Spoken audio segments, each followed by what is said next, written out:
Welcome into the Autzen Audibles podcast. Matt Prehm, Erik, Skopil, John Evans on the show. Happy Thanksgiving to you and your family. We're recording this on a Wednesday, but maybe you're checking this out on normal Wednesday or Thursday release. But hey, it's previewing Oregon's final regular season game of the season, game 12. I almost said week 12. Game 12 at Washington. Number 6 ranked Oregon Ducks, 10-1 on the year, 7-1 in the Big Ten.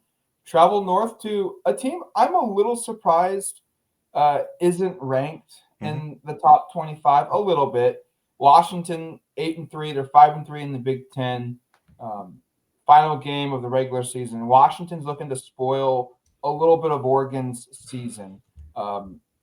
Erik, you brought up the all-state predictor thing that ESPN has from a college football playoff scenario. I ran it this morning before we did the pod. If they lose this game, they still have a 70% chance of making the college football playoff, a 26% chance of even hosting a game in the college football playoff. So Oregon, odds are in their favor that they're in the playoff here. Now you're playing for positioning. Now you're playing for they'll know or will know probably halfway through the game if Oregon is able to beat Washington. Does that send them to Indiana for a Big Ten championship game? Or if they beat Washington and Ohio State had won earlier in the day, the Ducks are now just fighting for positioning in the Big Ten or in the in the college football playoff rankings.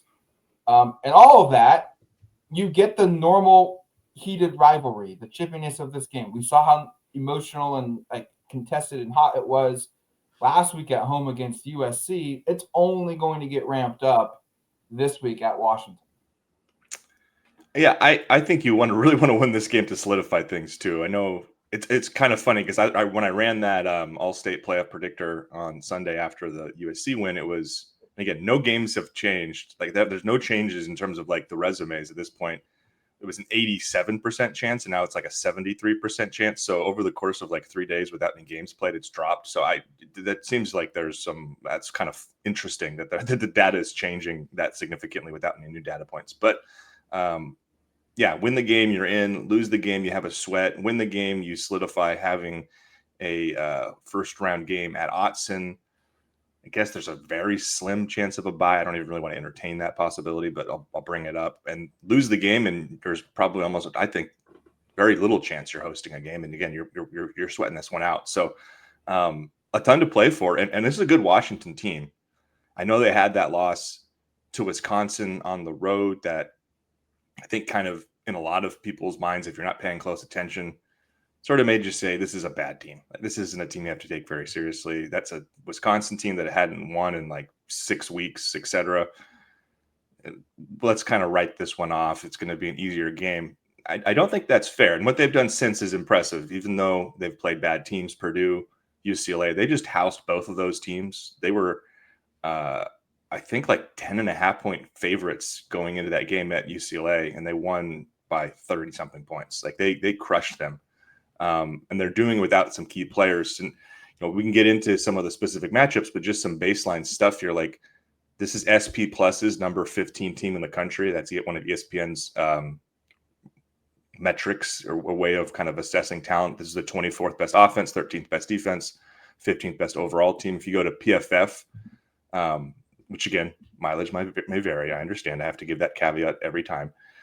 This is still one of the better teams in the country. They have them at 22 based upon PFF grades. So this is like Matt said, I know they're not officially a ranked team. This is a ranked caliber opponent on the road in a heated rivalry where both teams are missing a lot of key personnel or very much could be missing key personnel. So definitely not one to take lightly. Not surprised it's only a one-score line here in favor of Oregon. And it's a game that, frankly, like we talk about the meaningful games in a rivalry series and the ones that end up being memorable. This is one where if you're a Washington fan or if you're just the Husky team and everybody and kind of involved with that, what a better way to end a regular season than maybe spoiling a playoff run for your biggest rival and having this be a game where you have that whole offseason to say, hey, you guys were in position to maybe not only play for a college football in the playoff, play in the college football playoff, but win it. And we said, no, you're not even going to get a shot because we upset you guys at the end of the year. Yeah, I don't think there's going to be any struggle for this Oregon team to find motivation for this game. Dan Lanning was saying he already was bringing the film up from the game a couple years ago up in Seattle to kind of educate everybody else who hadn't been there on the history of that game. And like you said, this is a Washington team that to not overlook. They are, right in there in a lot of these games. Their losses this season are, that Wisconsin game was a weird game. It was my dad and my grandpa went out there because my grandpa is a UW, a Washington grad, and my younger brother's going to Wisconsin right now. So they were out there for that one. It was freezing. It was raining, started snowing partway through that one. So I think that game was just an ugly, like muddy game that they were able to slow down. A couple turnovers went the right way for Wisconsin. But you look at their other losses.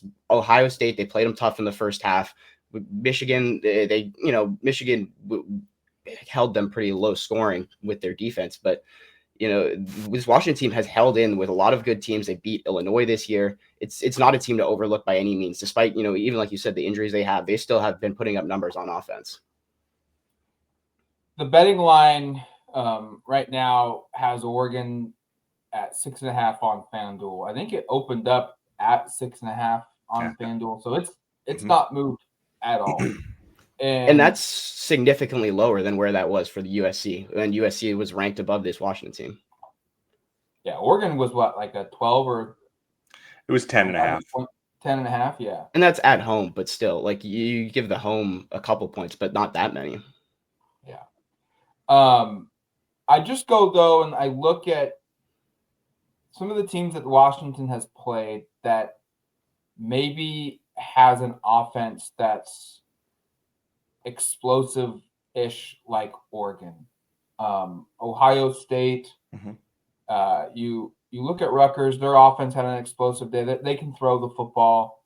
Illinois can throw the football. And those three games, they went 1-2. And they were able to effectively throw the ball at a high clip. Quarterback rating of 164 for Julian Sayin at Ohio State. Rutgers quarterback had a 136 quarterback rating. Illinois Altmaier 121. Multiple touchdowns, really good yards per attempt average in those games. They're good. I also don't think that they're susceptible. Like Oregon could easily have a moment where I don't think this is going to play out this way, but it wouldn't surprise me if this is kind of a 42-21 type game where Oregon always is maybe 2 or 3 scores ahead of Washington, and then Washington goes and scores to get it back to within 10 or 13 or 14 points. Then Oregon responds back again. I don't think that's going to happen, but I wouldn't be surprised if it does, just because I do think Oregon's talent on paper is significantly better, even with the injuries. Now, Washington, maybe that's the segue here from an injury standpoint. Washington's dealing with injuries, so is Oregon. I don't know if I'm necessarily going to expect Poncho to play in this game. It's one of those, you probably could really use him, but how beneficial would it be if you could give him a week of rest for a potential Big Ten championship game, or just a segue into your prep work for the college football playoff? Gary Bryant Jr., Tacoria Moore, do we maybe see them come back? I don't know. Erik, your point last week, they were out. They weren't questionable on the injury report. That's a pretty strong tell. Maybe they hop on the questionable report this time around, but from an injury standpoint, I don't know if Oregon's really going to get anyone that didn't play last week or didn't return from injury back. I would expect Isaiah World to play more. I would expect Alex Harkey to play more, but Poncho, the receivers, I don't know. I think of those three, and it's probably just because we've got less information.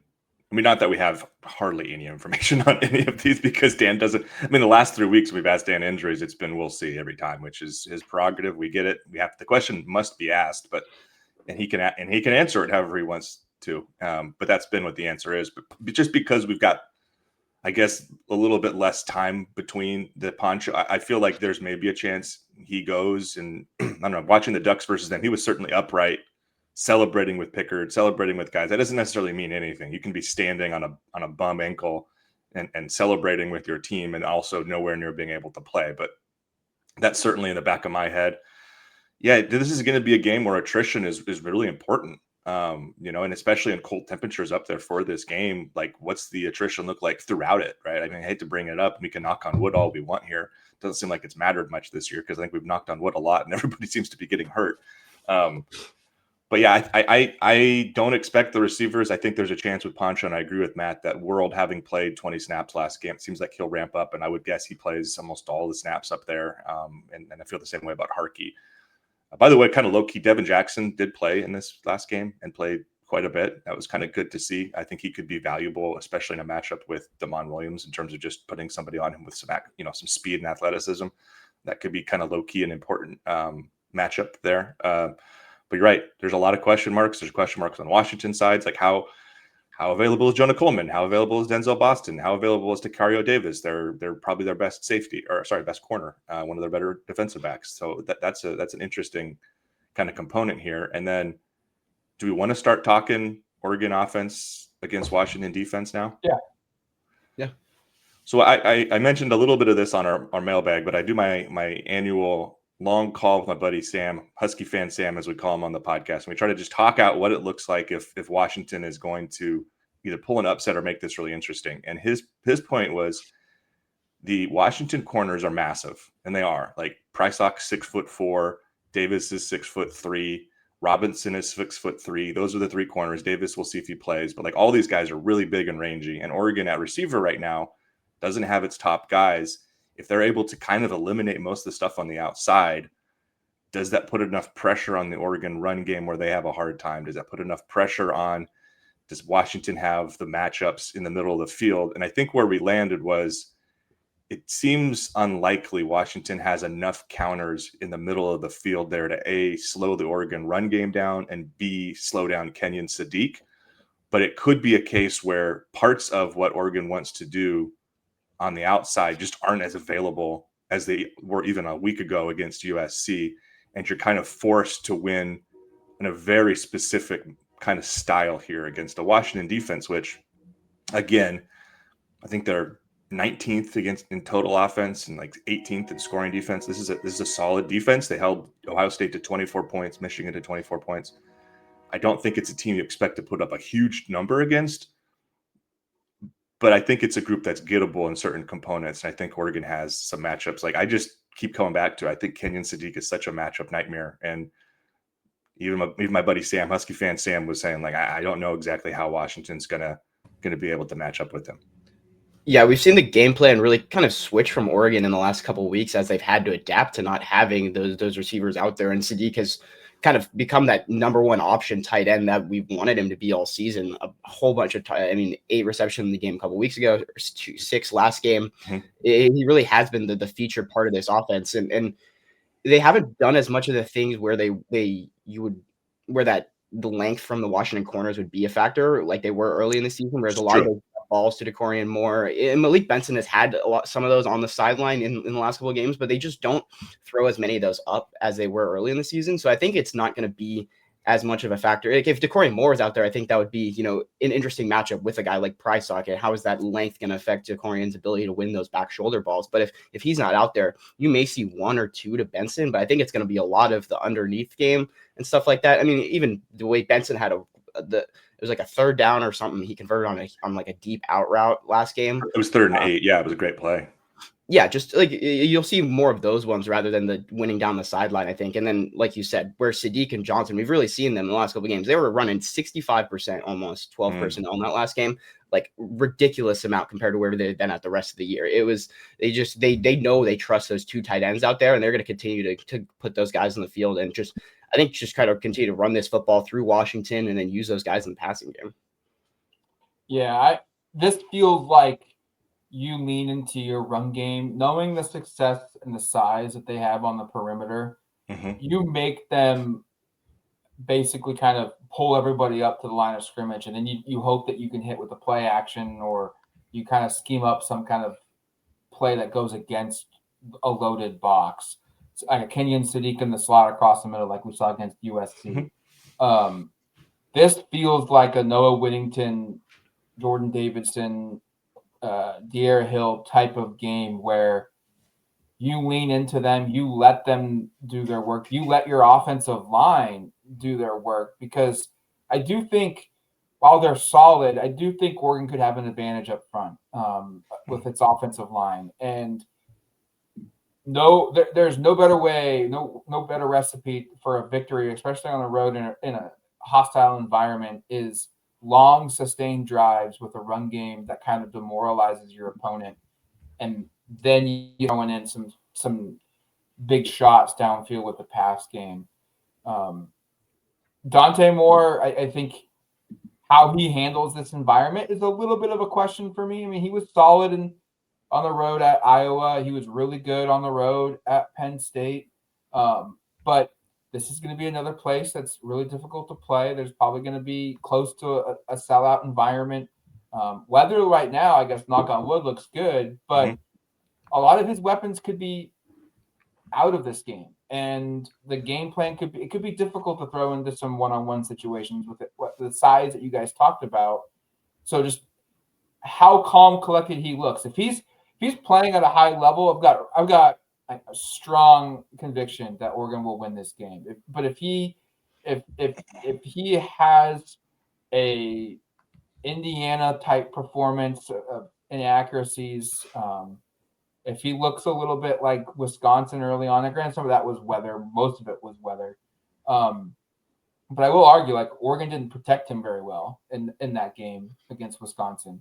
If it's more of that nature, that's where things could get scary for Oregon on the road here against this defense. Because while I do think they're susceptible, they're still really solid in a ton of areas, which means if they play well, they'll match up with Oregon. Yeah, this is the number 18 rush defense in the country, too. I haven't given up more than 200 yards all season. Michigan got 187. That was the high in that game. No, I've been so impressed with.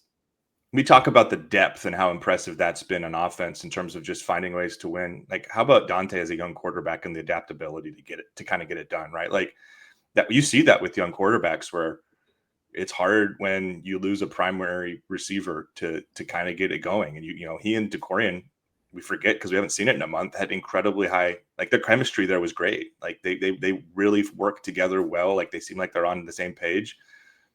Wouldn't have been a surprise to me. Again, younger quarterback loses his favorite target and it just kind of starts to unravel and it doesn't look quite as good. And there were some kind of growing pains against Iowa. Again, weather was a big part in that game too, but I've been so impressed the last couple of weeks with the way he's been able to adapt. I think that's the reason that you can be pretty optimistic that he'll be there again on Saturdays. He's had 2 straight weeks with these personnel groups on the offense. And to John's point, last week they figured out, like, we're just going to run 2 tight end sets basically the entire game, and it works. So I'm pretty confident, to your point, Matt. Like, I think he'll play well in this game. I think he'll do enough.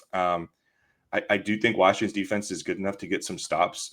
I think they're not a huge turnover frequency defense, Washington, I mean, but I do worry on the road, tough environment like this. Does he kind of have a couple of moments that are trying to do a little too much? Does it get to that point where maybe it feels like he's shouldering the load and he throws the ball into tough coverage like he did, frankly, last week with that interception against the Trojans? I think it's really important he plays clean. Like if this is a game he doesn't turn the ball over in, I bet you Oregon wins pretty comfortably. If this is a game that he makes a couple mistakes and gives Washington some short fields, I don't want to say nervous they're going to lose necessarily, but it could get pretty dicey. Yeah, like Matt was saying, the key for the Huskies is going to be getting pressure on Dante. That's what Indiana was able to do in that game to kind of rattle him a little bit, start making him see those ghosts out there. Wisconsin early in that one. I also feel like, he just kind of hit this stretch where not only was it the Indiana game, and then you hit those bad weather games, it just felt like he lost all that momentum. But like you were saying, Erik, it's the last couple of weeks. It's been really good in that passing game. So I think as long as you protect him clean, and the protection has been really good, and even with Fox Crater stepping in there last week and protecting the blind side was really good out there. So I Washington has guys who can come off the edge. Jacob Lane, Zach Durfee are have been able to get some pressures on quarterbacks this season, but they haven't been finishing a ton of sacks, and it's not to the level of some of these other teams you're worried about. It's not Mikhail Kamara coming off the edge for Indiana necessarily. So I think that Oregon's protection should be able to hold up in this one as long as everybody continues to stay healthy out there through that game. We want to rotate over to the defensive side.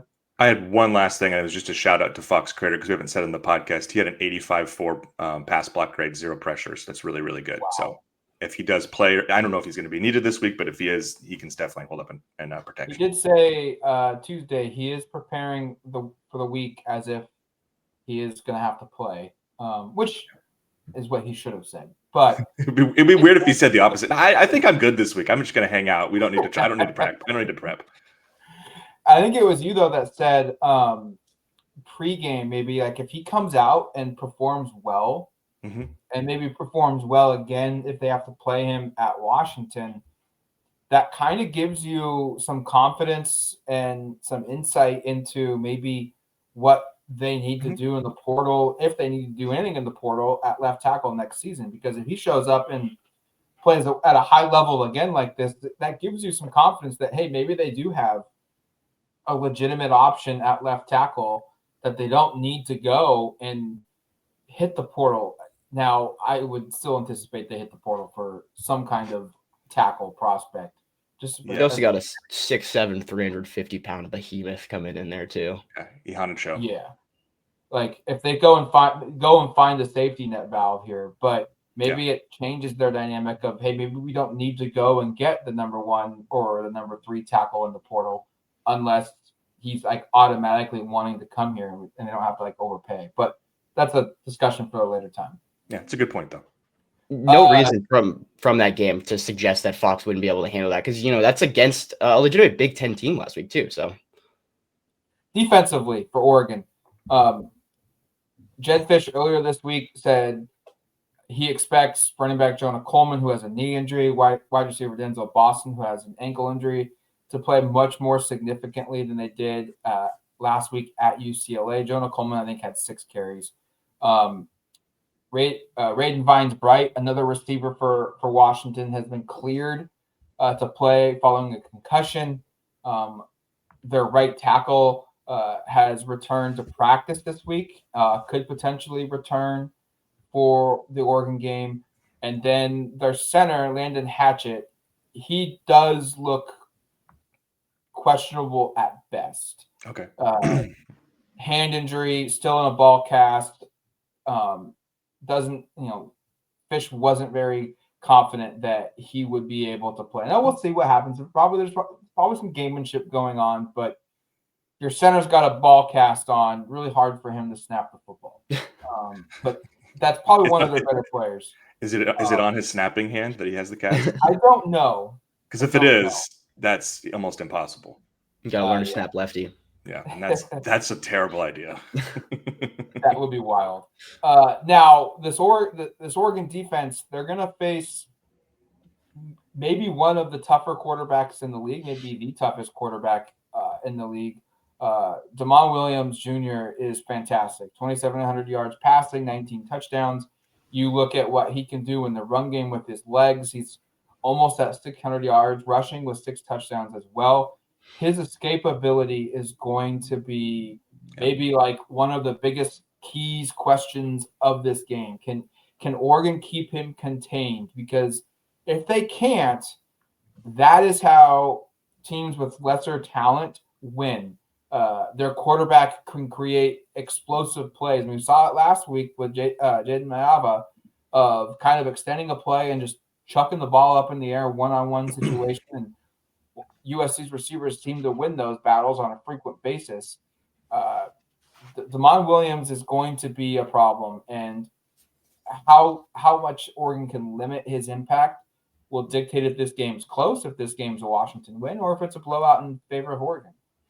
I don't think he's the best quarterback in the conference. I think he's the best dual threat quarterback without question, right? Because I think Mendoza and Sayin, and I'd probably put Dante and maybe Mayava above him as just especially, I guess, as a passer. But you throw on the run game stuff, Matt, and you're right. Like, that's such a different – like, he's 15th in the Big Ten in rushing, 568 yards. Without Coleman, who's really been kind of not very productive after non-conference play and then hurt for a while. Like he's carried a lot of the load there along with Adam Muhammad at running back. So he is I agree. Like that to me feels like on this side of the ball, the biggest inflection point. Like if he has a game where he's able to get out and run the football effectively, and be a difference maker and extend drives with his legs, which is what we've seen him do all year. Like he had 136 yards against Rutgers. He had 88 yards against Washington State. He's had over 50 yards in almost all their games. The two games that he's been bottled up, by the way, Ohio State, Michigan, negative rushing yards, both of those games.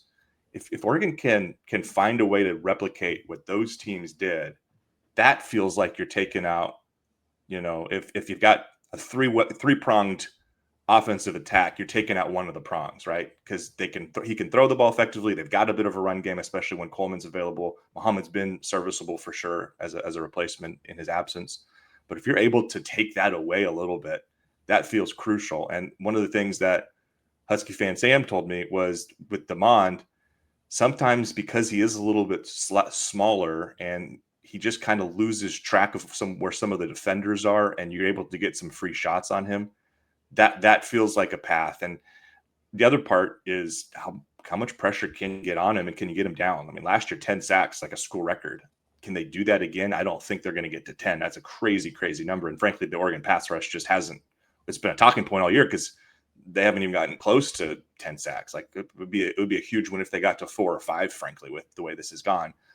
But can they create havoc? Can they get him down? Because he's a quarterback that is very solid in the structure of the offense, 72% completion percentage. And then he has a little bit like Kyler Murray light to him, where when the play does break down and it's out of structure, he can use his feet to convert. He can make the plays down the field with his receivers. And it's a good receiving group, even if Boston's not at 100%. So, he is such a tough matchup for Oregon. And it's such a unique one because they've played Mendoza, who may be the Heisman Trophy winner, maybe the first overall pick. It's a guy who we saw use his feet a little bit and convert some big downs on runs, but he is, I mean, they're night and day in terms of what they are athletically, and Demond will certainly cause, or at least pose some issues that Oregon will have to kind of have their keys in terms of where he's at and what he's doing. Yeah, it's that ability to make something out of nothing, like make a positive play out of when it feels like he's just scrambling around back there. Over 400 yards for him on just specifically scrambles alone. That's over 8 yards per carry on those. So like he is, like when he takes off, you saw it in the game last year, even though Oregon did sack him 10 times, he was running around back there. He does take off on these teams and can create. Like you said, he's a little Kyler Murray light. He's really quick and can create explosive runs in the scramble game. So one thing, John, sorry, but I just pulled it up. He finished with positive rushing yards in that game, even though he was sacked 10 times last year. That's pretty impressive. Yeah, that's pretty impressive. 17 yards, not a lot. Still have positive rushing yards. Yeah, I mean that tells you the explosibility that he has. Yeah, exactly. So it's gonna be interesting to see how Oregon tries to contain him, what the game plan is, because it's hard to replicate what Ohio State did, because you have to have an Arvell Reese, and those aren't all those aren't all around there. You gotta have a Caleb Downs to be able to do what Ohio State did to him. But can you contain him? Can you keep him from getting out in the scramble?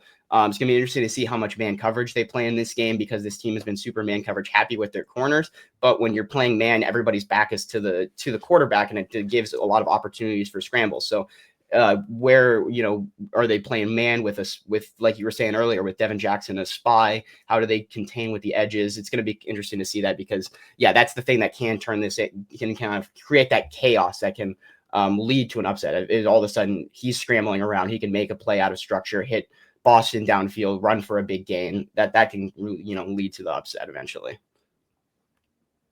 The receiver position for Washington has a guaranteed NFL dude. Denzel Boston might be one of the best receivers in the conference. So Oregon, again, for a second straight week, is going to be playing one of those guys. It's probably Jeremiah Smith. You throw in Mekhi Lemon as probably your second best receiver in the conference. And then third could be up for debate, and Boston would be included, at least in my eyes. That's fair. For that third spot. And he's a big dude. And 6'4", he's like 215. He will be the primary focus. I guarantee you they're going to try and get some one-on-one situations. We might see Brandon Finney for like a third or fourth straight week get targeted one-on-one to see how he performs in that area. But beyond him, they've got a couple guys that have kind of emerged here. Desmond Roebuck, a freshman from Arizona, has really kind of come on the last couple weeks for the Huskies. He had 96 receiving yards and a touchdown last week at UCLA. Understand that UCLA's defense isn't very good. He had a 108-yard performance against Rutgers. He had 4 catches for 58 yards against Ohio State. He was productive there. Mm-hmm. So that's another name to know. And then their tight end, Decker DeGraff, feels like your typical Washington tight end. He's like 6'3". They've always got one. Pardon? I said they've always got one of those guys. Yeah, they've always got one that's like not really athletic, but really big and somehow seems to always just make a play and get down the field with the ball. Shout out Seahawks legend Will Dissly. And Decker DeGraff looks like kind of the next one in line for the Huskies. He had 91 receiving yards against Purdue.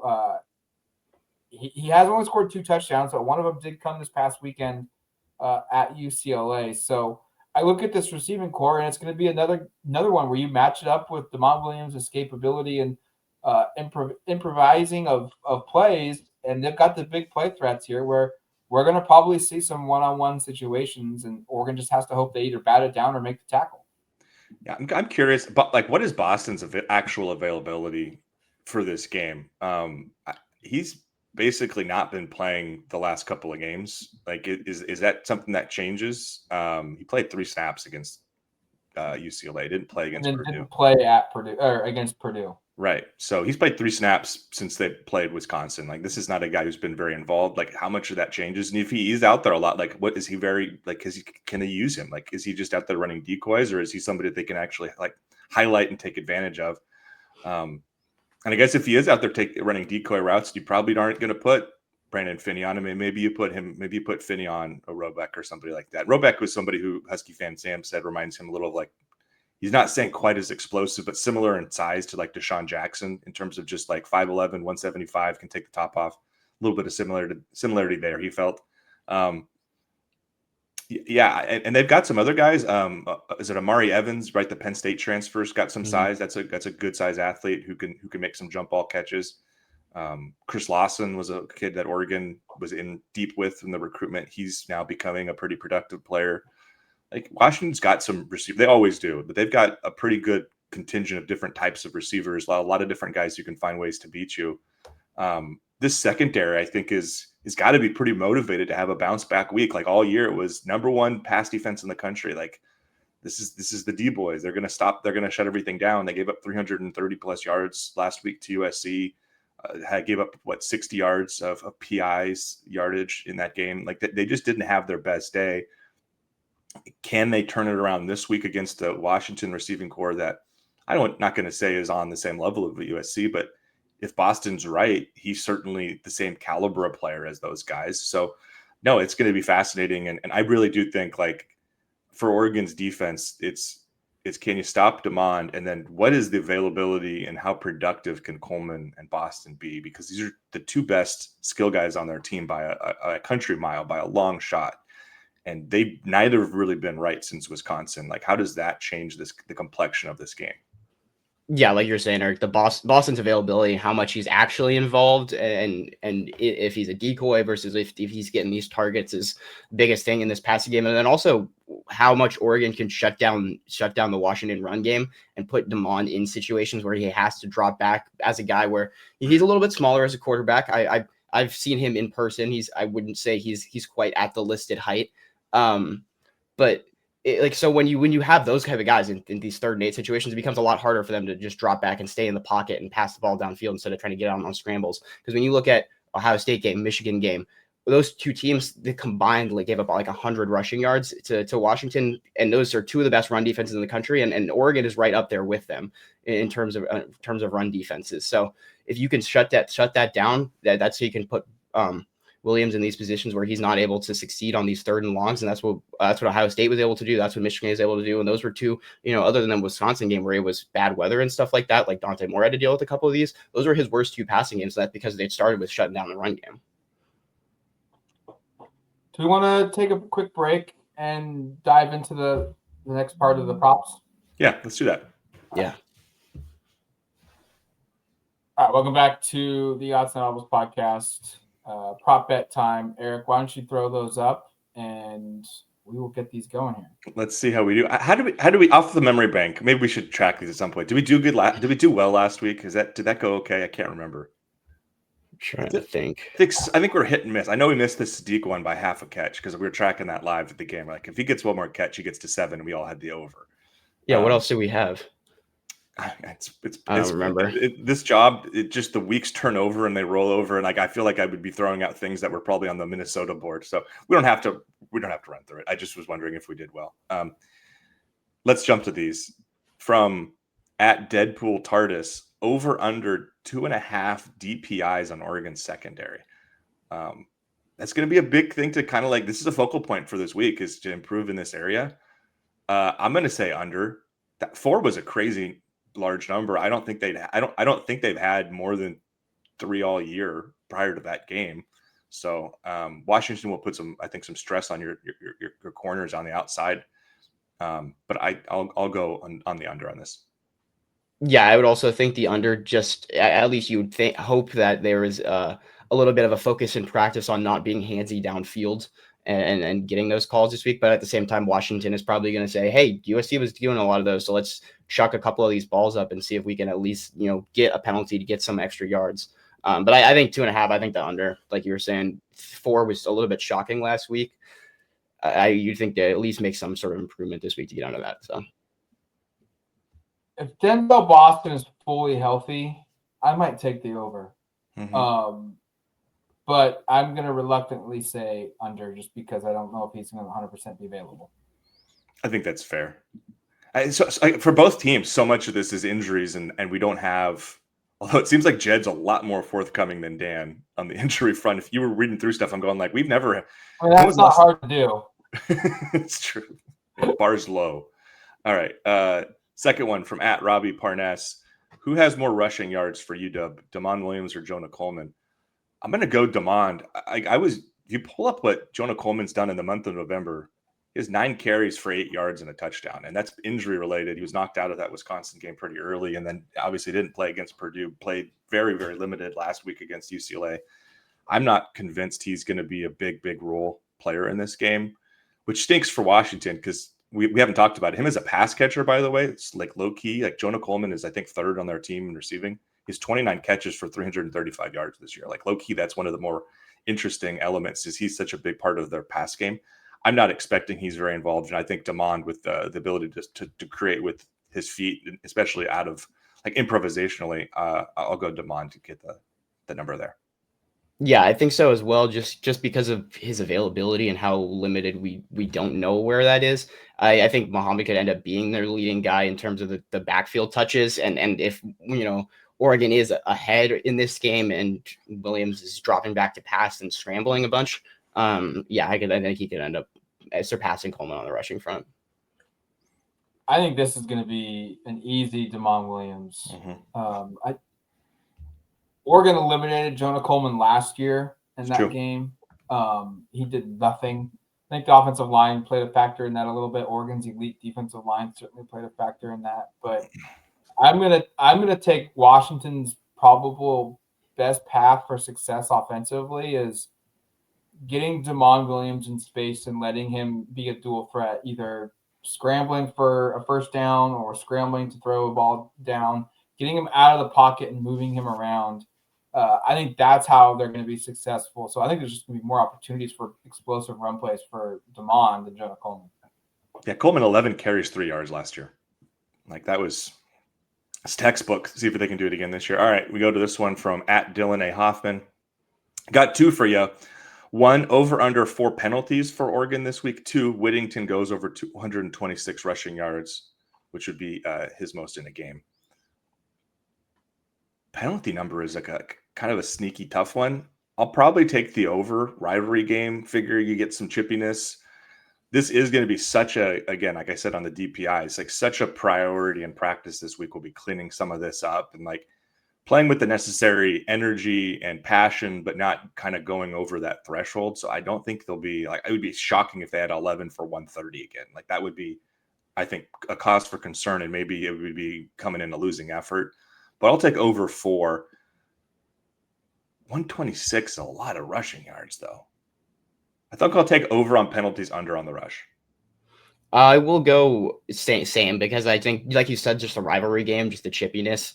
I think I don't think it'll be 11, but 4, I think you could definitely get to. And then I think they just spread the ball around too much for Whittington to get to this 126. I think he could end up in the 100 range, but I think Davison's going to be over 50. I think Hill's going to get some touches in this game. Washington has a good run defense, but I think that's going to be, the game plan for Oregon is going to start on the ground with those guys.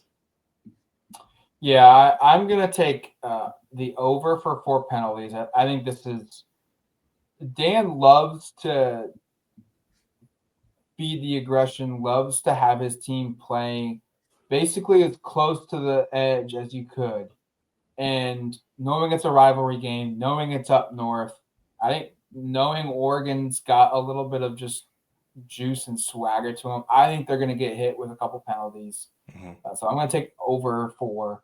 And then the 126, that's just too high. If you told me 105, I would probably take it. Yeah. I mean, went for 104 last week. 2 weeks ago at Iowa, went for 118. And 2 weeks before that, he went for 125 at Rutgers. And then he had a 97-yard game smashed in there. Like over 100 seems really likely. 126 is just too high for me. He's averaged 106 over the last 5. So I agree. Like that's probably more realistic. The 126, like I'm not saying it's impossible. He could have a massive game. And like, especially if Oregon's going to win, if Oregon has a decisive win, it probably comes with no Whittington putting up a career high. All it takes is him to rip off a 70-yard touchdown run and then 60-yard touchdown run, because that's half the yardage right there. And then it's just do what you do the rest of the way over the course of this past season. Yeah, and he's certainly capable of popping one of those. Okay, this was an interesting one, I thought, from at W McBride 212. Over under 4.5 sacks for the Oregon defense. It's kind of an interesting one to look at for a couple of reasons. A, we know last year Washington could not pass block. This year they're not a whole lot better. They're 13th in the Big Ten in sacks allowed. They've given up 25. Had a couple of games where they got hit pretty good. The other flip side of this is Oregon hasn't had more than 3 sacks in a game all season. They had 3 against Minnesota. They had 3 against Rutgers. They had 3 against Montana State. I don't know if there's the pass rush firepower here. Like, I'd love it if our guy Nasir Wyatt, who's becoming, I think, a fan favorite on this particular podcast, and I'm sure amongst the fan base as well, I would love to see him like have a larger rep count to see if he can make some things happen. But I just don't know if they have the pass rush punch to get over 5. Like I would. If they got to 5, that would be the season high, and it would feel like a really big point of like achievement or accomplishment for this defense going into postseason play, I think. Yeah, I think you look at that 10 number from last year's game, and I feel like a lot of that just came down to DeMond being a true freshman in a really tough environment at Autzen at the end of the season. Yeah. And then taking some of those ones where maybe he didn't have to. And then, like you said, too, I think last year's group just had more pass rush juice. You look at even Mateo had more sacks last year. Jordan Birch had a whole bunch of sacks on this team, despite the fact that he missed a couple of games. I think they were just able to get home to guys a little bit better last year. So I think getting to 4.5, that would be a huge factor in this game. If you had, like you said, if you had 5 sacks, that would be like one of the big storylines out of this game. They got to DeMond Williams and then they, shut him down that way. So I would be surprised if they get there. DeMond's done a pretty good job at avoiding that this year. His pressure to sack rate is around pretty similar to Dante's. He's just been under pressure a lot more. He's going to scramble around. So I think it's going to be hard to get to 4.5. Do it, Matt. Do it, Matt. Yeah, I can see you want to do it. I'm gonna say yes. All right. They're gonna get 5 sacks in this game. In part because I think DeMond Williams is gonna maybe leave too soon, or he's gonna try and rely on his legs too much to keep a play alive and kind of Caleb Williams it around of just running in circles and hoping someone gets open, and that's usually where I think that's where Damon Williams' sack will happen. Is he doesn't just commit to, oh, no one's open, I'm going to scramble to the right. I've taken 2 steps, no one's still open, time to go, plant my foot, get upfield. If he doesn't do that and he tries to just sit back there and run around and hope someone gets open, that's where the sacks will come from. But I'm going to say over 4.5. Give me 5. Two of the teams that I just looked this up, 2 of the teams that beat Washington surpassed that total. Ohio State had 6 and Wisconsin had 5. Michigan only had 2. But there's kind of if you're building the I guess the way that this comes together, maybe it does have to do with Oregon is able to put a little more pressure on these guys than they've done on anybody this year. Now, yeah, I was just gonna say, like, I hate to pick that number because I think I'm picking it to happen, but they've never had more than 3 in the game this season. They had 3 against Montana State, they had 3 against Rutgers, and then 2 weeks ago against Minnesota, they had 3. Now, I think, like, for the most part, hardly anyone has said we're willing to have our quarterback hold the football for longer than 2.5 seconds. Yeah, no, exactly. Williams has one of the highest time to throws there, like in among like Big Ten quarterbacks, Power 4 quarterbacks. It's over 3 seconds. It's a lot higher than Dante's. Last one here, although there might be a little bonus one coming up. We'll see here. We've got this one from Trolligan Ducks. Sadiq, over under half a hurdle. How many hurdles do we think he's had on the year, by the way? Can we tally that? It's like 5 or 6. I was going to say 5 felt like the number to me. Yeah, I was going to say probably 4 or 5. Do we think he's a rivalry game hurdler? He did one last week against USC.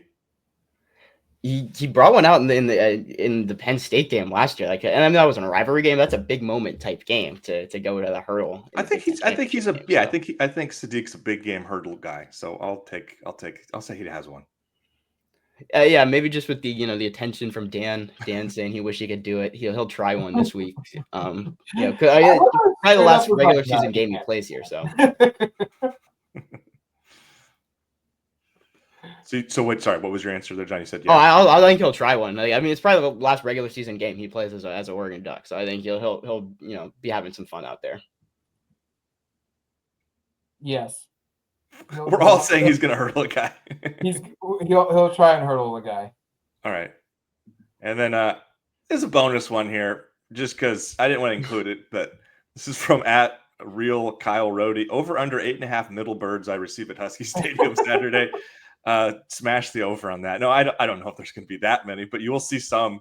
I mean, I talked about it earlier this year. Last time we were at Husky Stadium, there's some fans recognized us from the podcast, and they let us know that we were at Husky Stadium. I was on the radio crew for that game, and we were walking around on the field before pregame, and then I think I got hit the over about 15 minutes in front of the Washington student section, even though I know a ton of people in there. So that was maybe why you got so many of them. It's fair, yeah. I also my roommate was at the last one, and he had bread thrown at him because he was a duck.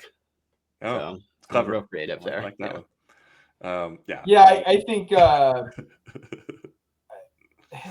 this will happen, and it'll also depend on what does Kyle want to do from a fan perspective. Is he showing up and is he talking trash? Because if he's talking trash, then it's going to be an automatic flipped bird within seconds.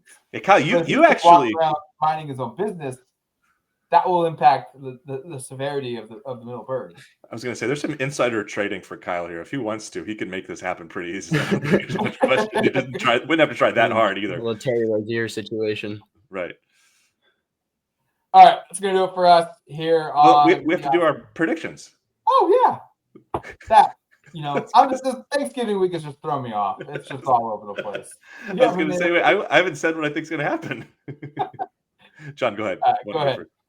All right, I'm going to go with 38-24. I think Oregon's offense will be able to just kind of pull away from Washington. I think what you were saying earlier where Oregon's up by multiple scores the whole time. Washington can put some points on the back end, but I think Oregon is just ultimately a more talented team, especially if if Boston's not out there and Coleman's limited at running back, it's really going to slow down what they can do on offense. Yeah, I've got Oregon 27-17. I think a little lower scoring. I think these two defenses are sneaky pretty good. like even in the 2 games against Ohio State and Michigan, 24 points in both of those games allowed for Washington. I think Oregon's going to be in the 20s here. But I don't know.